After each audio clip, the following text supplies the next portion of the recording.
Como é o... Tá gravando. Aquele... Tá gravando. Pode falar em... Não chegou a pegar. Pode falar em código. Depois sai nas redes sociais. Pô, Não. Catatal, dá licença. repetindo a cena, né? Parece que é a outra que nós fizemos, tá aqui de novo, o Catstal. Cada tal. É Catatal. Tá em todas. Paz e graça, amados. Tá de graça. Mais uma semana, quinta-feira santa, né? Então, estava pensando ali sobre o tema que a gente podia conversar hoje, falar e interagir com vocês, com as pessoas que estão entrando ali. História, né? Com H, que é a história que são fatos narrados ou escritos ou contados que foram verídicos, talvez alguma coisa meio confusa, mas aconteceram, né? A ciência comprova isso, né? Para ser um fato histórico tem que passar 50 anos para tornar-se uma história, né? E assim ser colocado nos livros. E história é causo, contos, são fábulas. Histórias são coisas que podem ter acontecido com uma fantasia maior do que aquilo que foi aplicado. História é ficção, uma coisa montada. História é uma narrativa que pode ter acontecido, mas com outras coisas, tentando colocar o pensamento de quem está contando ela, da maneira dele ou dela, para formar uma opinião naquilo que ele está propondo, no desejo daquele que ele está propondo. São histórias.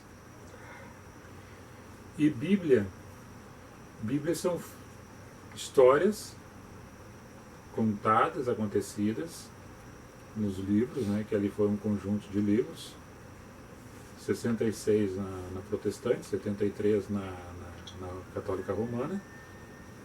Então, que nesse conjunto de livros, histórias contadas, que distribuídas em vários tipos dentro dela, dos conteúdos, né? Aí temos o Pentateuco, que são os 5 primeiros, depois tem os livros poéticos, os livros históricos e os livros proféticos. Depois nós temos os evangelhos, temos as cartas, as missivas, né? E eu tenho um livro que fecha ali, que é o da Revelação, que é o Apocalipse. Então são tudo fatos contados, tem 40 autores distribuídos, que se encontravam, alguns eram os contemporâneos, outros não, e inseriram os textos sagrados da chamada religião cristã, né? Aquele que tem uma referência dentro de um livro. Mas nem tudo que está ali é contado, é falado conforme realmente aconteceram. Porque quem narra a história, quando lê a passagem de um texto, ele pode contar da maneira que ele quer trazer a mensagem para quem está escutando. E ocultar outras coisas que aconteciam no exato momento. Para trazer um personagem que está dentro dessa história inserido no texto sagrado, para trazer um pensamento para as pessoas pensarem realmente que aquele personagem foi um herói e que os outros eram bandidos. E que esse grupo fazia o certo e que o outro grupo fazia errado. No livro de história também é assim. A história da Idade Média, que fala sobre a Inquisição, ela é narrada de duas formas. Cada um defende o seu grupo, a sua ideologia, mas a história é uma só.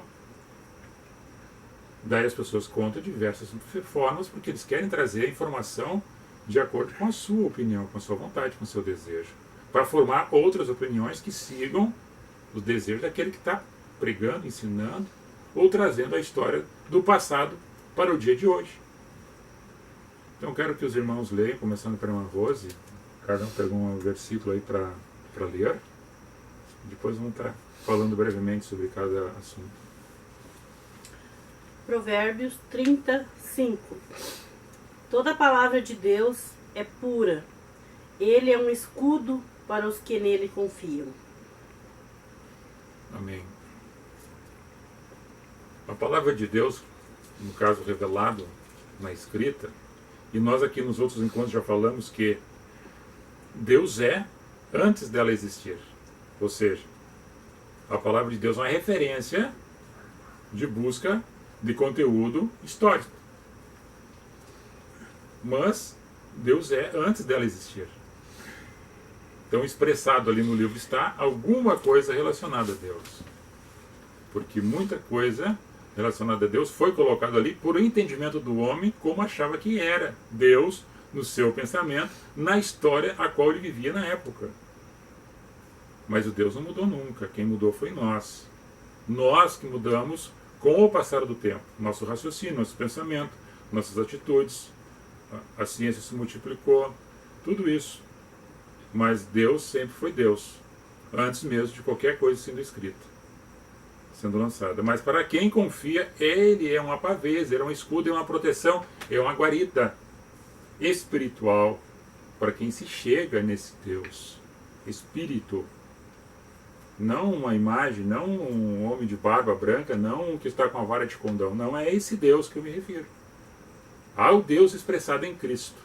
Esse que eu me refiro. Não pode ler? Livro de Isaías, capítulo 64, versículo 4. Porque desde a antiguidade não se ouviu, nem com ouvidos se percebeu, nem com os olhos se viu, um Deus além de ti que opera a favor daquele que por ele espera. Milagres, maravilhas, prodígios, transformações, curas, bênção, harmonia, compreensão.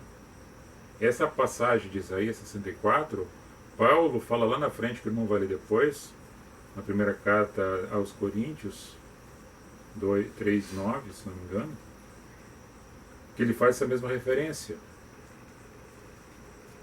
deste Deus revelado dentro de uma palavra. E essa palavra que eu falo é o verbo encarnado em Cristo, que é o verbo amar, que expressa de geração em geração e passa de pai para filho, de pessoa para pessoa, nas relações que ele tem no seu cotidiano. Não pode ler o seu? 1 Coríntios, no capítulo 2, versículo 9. Mas como está escrito, as coisas que o olho não viu e o ouvido não ouviu e não subiram ao coração do homem, são as que Deus preparou para os que o amam. Paulo faz referência à mensagem de Isaías. Jesus faz essa mensagem em Mateus. Mateus escreve Mateus 13, falando sobre a parábola da semente, né, da semeadura. E, então, quando ouvindo, não entendem o que estão escutando. Vendo, não enxergam o que estão enxergando. O poder de Deus tem que entrar dentro do coração do ser humano e curá-lo das suas chagas, dos seus preconceitos, das suas mentiras, das suas arrogâncias, dos seus pecados, das suas impurezas, da sua nocividade. Então, é o poder de Deus entrando, porque quando se ouve, deve-se entender, quando se vê, deve-se enxergar e perceber este poder transformador, através da graça do Espírito Santo, derramado no coração do homem e da mulher, a qual tira essas impurezas, esses malefícios que fazem mal, dele para ele e dele para com as outras pessoas. Ele entendendo as pessoas, compreendendo as pessoas, a qual ele vendo não enxergava, ouvindo não ouvia, não entendia o que estava sendo dito. Então Jesus falava sobre parábolas, né, que eram contos, que eram histórias que poderiam ter acontecido ou não, ou narrativas para fazer uma aproximação de um fato, para que eles compreendessem nessa parábola o que estava acontecendo à sua volta. Então isso é uma história que Cristo contava, que era uma parábola. Tem mais algum? É você então. 2 Timóteo, capítulo 3, versículo 16 e 17. Toda escritura divinamente inspirada é proveitosa para ensinar, para redarguir, para corrigir, para instruir em justiça, para que o homem de Deus seja perfeito e perfeitamente instruído para toda boa obra. Amém. Você fala em boa obra aí, daí as pessoas ficam pensando que é um ministério dentro de uma congregação. Porque daí ele fica condicionado a um CEP ou uma congregação, porque se ele não estiver dentro de um CEP ou de uma congregação, dentro de uma geografia colocada, ele não vai ser obreiro, ele não vai fazer obra. Então ele tem que estar tirando obra, tem que estar fazendo na escala, tem que estar dentro do nome dele escrito, para ele se considerar fazer a obra. E a obra, muitas vezes, você pode observar numa irmãzinha, num irmãozinho, numa pessoa, numa criança, fazendo esta obra tão tranquila, sem estar chamado, como se diz, por alguém, mas com uma vocação especial colocada no coração da vida dele, quando ele compreendeu esse amor, quando ele entendeu a sua existência, do porquê estar aqui. Fazendo essa obra, caminhando, abraçando, perdoando, pacificando, transformando a vida dele e a vida das outras pessoas por seus atos, ouvindo e entendendo a sua história de vida, história com H, a vida verdadeira que a pessoa vive. E daí essa palavra que é lida, que é contada, que é falada, que é pregada, ela vem trazendo esse significado para quem entende, diz, quem é de Deus? Nós todos somos. Agora, quem é filho? Muitos não querem, eles são rejeitados, eles mesmos rejeitam a sua criação, o seu Criador. Está dentro de uma casa e é confundido com os outros irmãos. Esse aqui parece que não é meu filho, não nasceu do meu ventre. A mãe diz assim, porque o filho é rebelde, porque não obedece, porque traz más influências, porque tem um comportamento totalmente errado, está sempre respondendo algum processo aí na justiça. Daí o pai e a mãe dizem, pai, esse parece que não é meu filho. Então quer dizer que ele é um bastardo? Não, ele tem a sua família, só que ele não quis. Ele optou. Da mesma forma, as pessoas que somos todos de Deus, só que não querem Deus, seu Criador. E aí essa separação é dada pelo pecado. Não que o Deus deixou de ser pai. É o filho que não quis ele como pai. E não aceitou o Cristo o enviado, o Messias, o Salvador. É simples assim de entender. E eu preciso ler todos os livros da história para compreender isso? Não. Ter o raciocínio prático da ação dada de forma imerecida, recebida pelo poder de Deus, pelo Espírito Santo, emergido no meu coração, sem ter emergido nas águas, mas nas águas do Espírito imergido. Porque mergulhado em Cristo eu estou no momento que eu aceitei essa mensagem. Essa palavra que entrou na nossa vida, no nosso meio, em nossos corações. Então, compreendam dentro dessa simplicidade. É para redarguir, para chamar, para segurar, para corrigir, para admoestar, para ensinar, para fortalecer. Essa palavra da história com H. Os fatos outros de história contadas pode ser produtivas dentro de uma parábola, conforme ali Jesus fala nas suas parábolas. De uma narrativa também dentro da casa da família que faz comparações de história. Agora, causos e piadas, etc., faz bom para o relacionamento de uma coisa descontraída. Agora, a mentira é uma coisa que não é de ser sustentada, porque a mentira não tem parte com Deus. E quem é o pai da mentira é o inimigo, o adversário, o demônio, o Satanás, como você queira chamar o nome, ou colocar o nome desse ser espiritual das trevas. Pois bem, estava eu ontem olhando uma publicação, e já falamos aqui sobre esse assunto, eu quero somente fazer um levantamento. O irmão está com o celular, meu celular está ali, a irmã está com o celular dele, nós estamos aqui com a mídia, né, que é um notebook. O cartão de crédito está ali guardado, o cartão do banco também, todos eles têm um chip. Quer dizer que nós todos estamos chipados. E alguém aí escuta alguma coisa de uma mensagem de uma pulseira, de um cartão, da marca da besta, etc., fica achando que o demônio está preparando já a marca da besta para colocar nos seres humanos. Nós já estamos chipados. Não tem agora, você já está chipado. O cartão teu de banco, o teu telefone, o teu computador, tu está fazendo até um trabalho aí, tu está chipado, não tem mais como esconder assim. Agora, a marca da besta, que nós falamos já nos outros encontros, a marca da besta é calcificada dentro do teu coração, dentro da tua mente, que é na testa. E a pessoa acha que é um número que vai ser colocado na testa com um carimbo de açougue. Não é. É dentro da tua mente que vai ser colocado, que você vai ser lavado no entendimento cerebral, que você não vai mais entender, porque você vai ouvir e não vai entender, você vai enxergar e não vai compreender. Que o amor de Deus que deveria estar derramado no teu coração não está, que você bloqueou esse entendimento para a parte de Deus, e você dá muita vazão para a parte do mal. Então essa marca da besta é dentro de cada um. Não é estereotipada, é estereotipada pelos atos, assim como os frutos do Espírito acompanham quem está na graça em Cristo Jesus. É dessa maneira. Resumir aqui a questão da marca da besta, que você vai procurar no canal do YouTube, ali a marca da besta está lá nosso encontro, bem especificado. Só dei uma pincelada aqui, ok? Outro fato. Nós temos duas narrativas na Bíblia que eu vou só levantar aqui sobre história, e a história é de Davi, que quando é pregado no púlpito, ele foi um escolhido, ele foi um ungido, ele foi um guerreiro. A Bíblia fala que 40 anos foi de guerra o seu reinado, mas aí quem está pregando, quem está ensinando, vai trazer ele como o homem ideal para uma mulher, ou ideal para um reino. Porque coloca ele assim nesse patamar, coloca ele nessa situação. Agora, por outro ângulo, ele foi um blasfemo,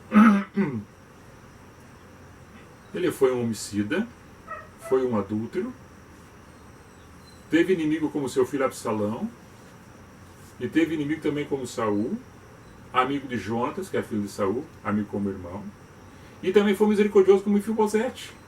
Então ele tinha os seus defeitos e suas qualidades. A história conta isto. Só que quem está narrando muitas vezes os fatos que está inseridos, ele oculta isto e coloca aquilo que ele quer para colocar o sentimento da história da forma como ele quer. Agora, para mim e para você, a nossa vida é uma história do livro aberto, que todas as pessoas que estão conosco observam e veem, e o sumo Deus, em Cristo, vê tudo. Está patente. Está esclarecido a nossa vida aberta como livro. Essa é a narrativa de Davi, pai de Salomão, filho de Jessé, da tribo de Judá. A genealogia vem a Cristo. Mas o outro livro que conta outra história é o livro de Esther. É um livro que não fala de Deus, mas que menciona o livramento da parte de Deus para aquele povo judeu que estava ali cativo na Pérsia, onde o rei Xerxes, filho de Ciro, neto de Dario,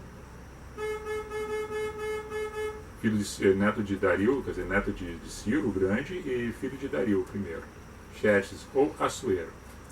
Esse que a sua rainha recusou de estar no banquete, a Vasti, recusou de estar, ele deixou ela de lado, a Esther vem estar com ele, que era cuidado por seu tio, um pai de criação, uma Mardokai, que tinha um general dentro que era o Amã, que Mardokai ficava na porta do palácio só escutando as coisas acontecer, porque ele queria uma posição política dentro do palácio.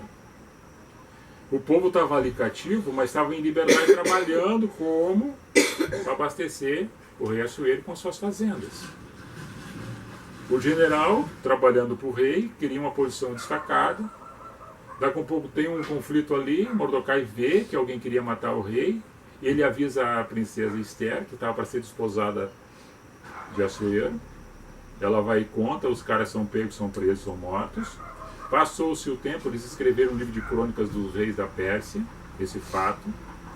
Passou-se o tempo, o rei esse faz um edito, baseado no que o Amã queria, que deviam se curvar perante ele quando passava, etc. E o Mardokai não se curvou, e ele daí começa a perseguir Mardokai para que fosse enforcado, segundo a sua mulher, que assim queria que ele fosse enforcado, morto. quando esse edito é colocado para matar os judeus, inclusive Mordecai, a Esther intervém junto a Amã, junto a Assuero, contando que ele tinha sido livrado por um homem a qual era judeu. E aí ele fica admirado, tá, mas onde é que ele está? Onde é que ele está? Isso me traga até mim. Começa ali um fato, de uma lembrança de um fato acontecido, historicamente contado. Quando isso vem à tona, ele chama o Amã e diz para ele: o que eu devo fazer? O que eu devo fazer com um homem cujo rei se agrada? Amã, achando que era ele, se inchou.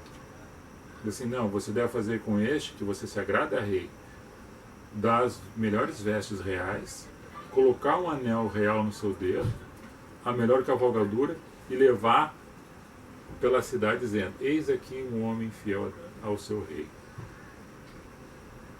Daí eu gostei da tua sugestão, pois chama lá o judeu Mordecai e faça isso com ele.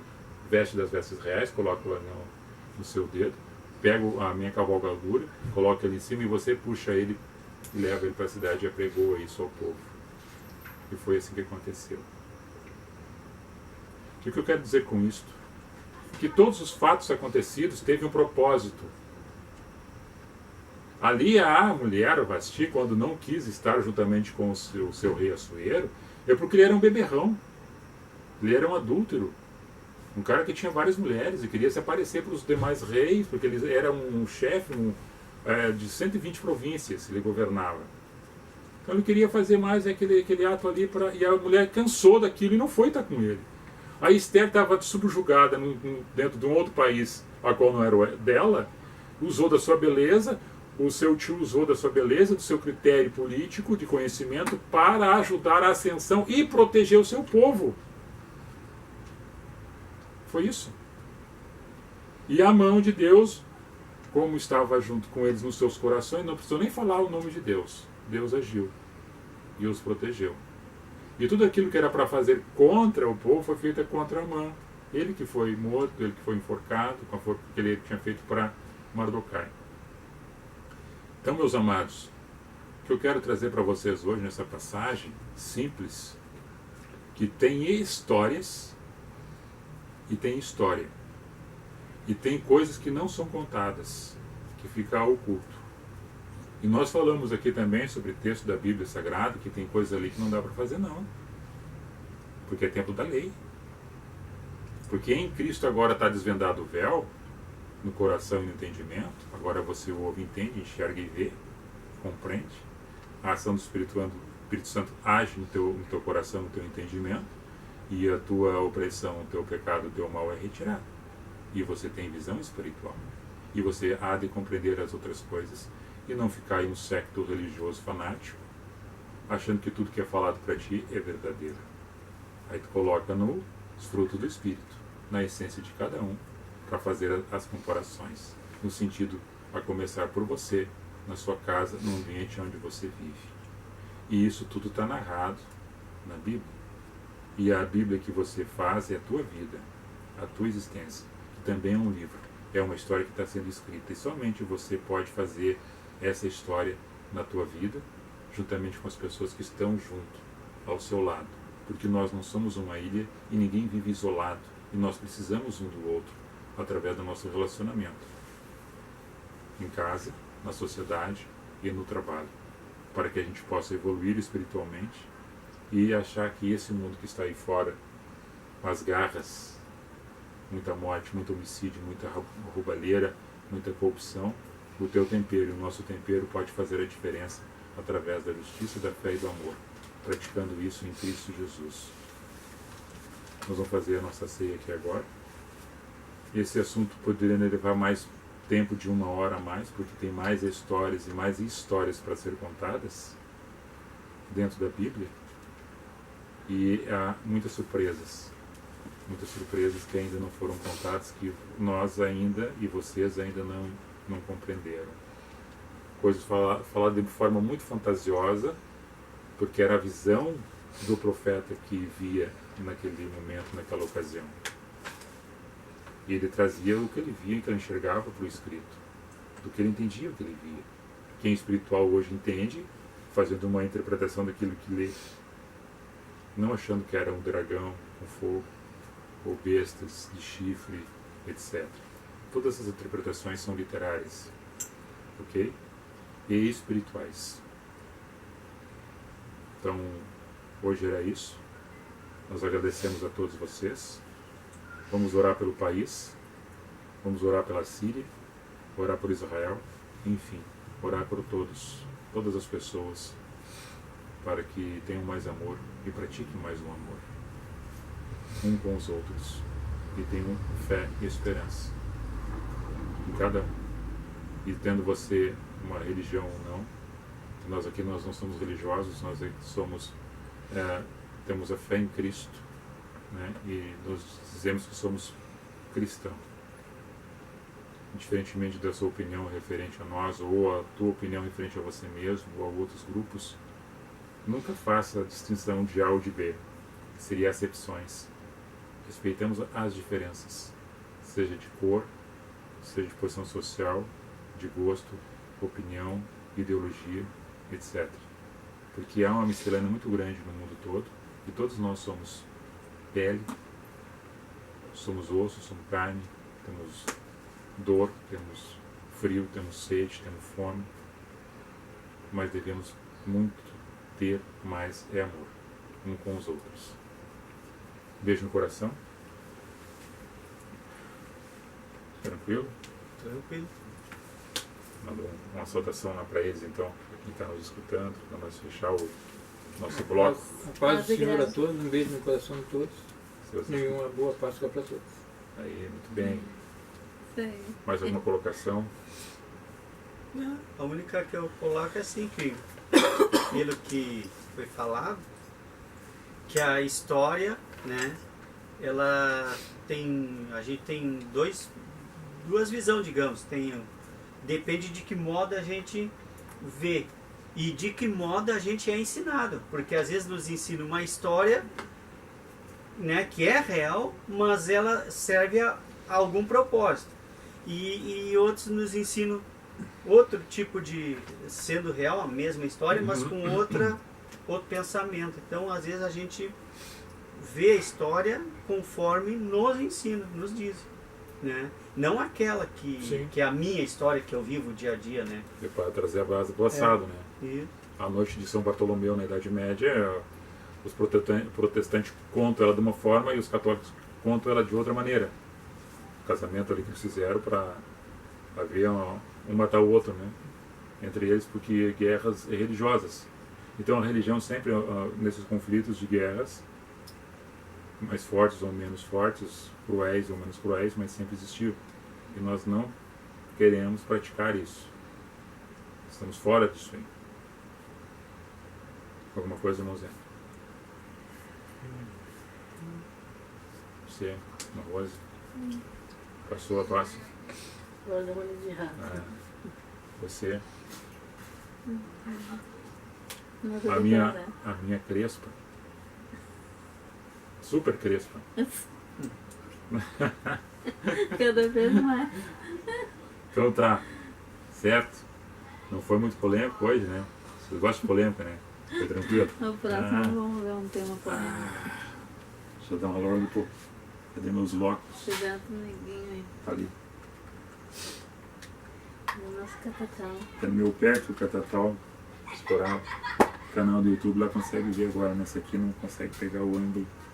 Deixa eu ver aqui. Deixa eu dar um alô para os demais que estão aparecendo aqui, que alguns já passaram aqui. Jailson. Jason. Jussiano. Jessária Almeida. Elza Jacobi. Luiz Antônio Souza. Neon. Ana Correia. Lá de Santa Maria. José Paulo Chaves. Ah, tá aqui, agora entendi teu nome. E esses que eu consegui ler. João Fonseca deu um certinho. Um abraço aí, boa recuperação ao seu vizinho aí, João. Um abraço e um beijo no coração. Boa recuperação pra você aí. Tá? Um final de semana, uma boa Páscoa a todos. Falou!